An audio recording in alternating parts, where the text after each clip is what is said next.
Okay fam, look. I might be about to say something in this video that you don't agree with. I might even get a bit ranty at times. But that's part of why we read, right? To share our thoughts and opinions on books that we spend so much time reading. We don't all have to agree on everything. So don't come at me. Please.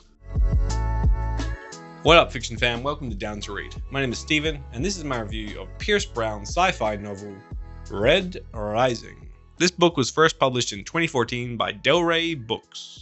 First I'll go over a summary of the book, spoiler free, then I'll talk about the things I liked, the things that weren't for me, and finally we'll give it a rating out of 5 stars. Now, if this book achieves a 5-star banger status, we'll do a 5-star bonus wrap up. But based on the intro to this video, you might be getting the vibe that, yeah, perhaps don't be expecting me to kick any raps about this one.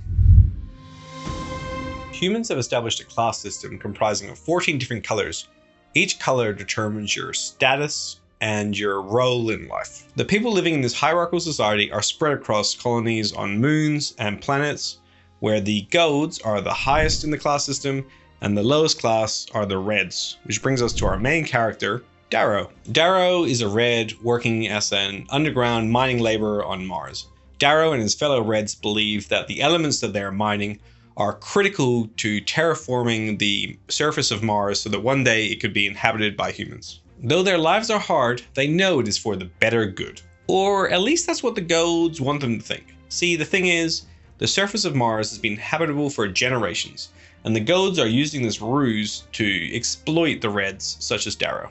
So when Darrow finds out this truth, after the golds have already taken so much from Darrow, it doesn't take much to push him to join the rebels and seek vengeance. The rebels see that Darrow has a real chance of being able to infiltrate the golds and take them down from within, as he's highly intelligent and physically gifted. So after some painful modifications, Darrow is able to attend the Institute with the gold students to try and position himself higher in society, so that he has a better chance of being able to disrupt from within. But as it turns out, the Institute is less of a school and more of a battlefield, one which many of these students are likely to not come out the same, if they come out at all.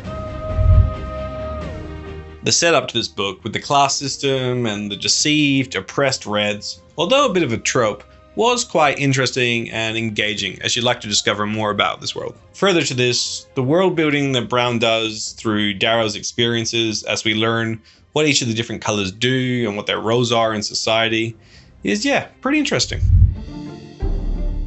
But the thing is, that world building almost all happens in like the first third of the book.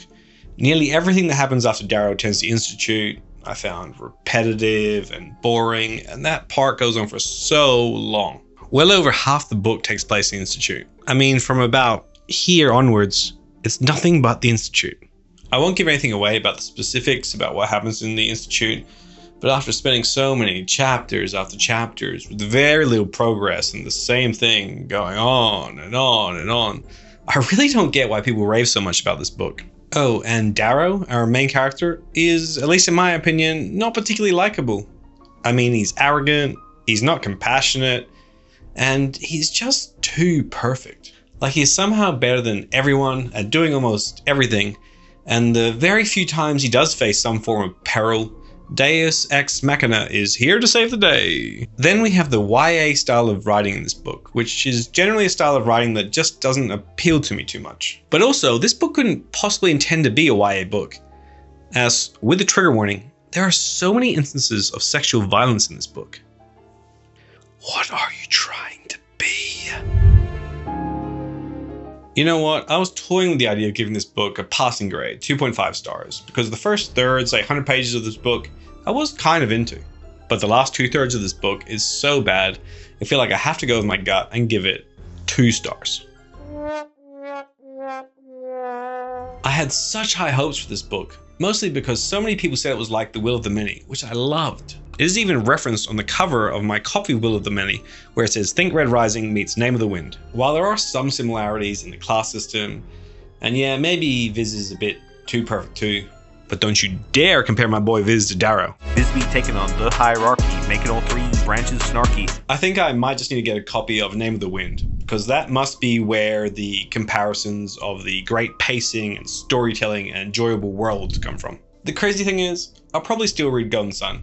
And if that's decent, I'll read Morningstar. because I hear the next two books in the series leave this one in the dust.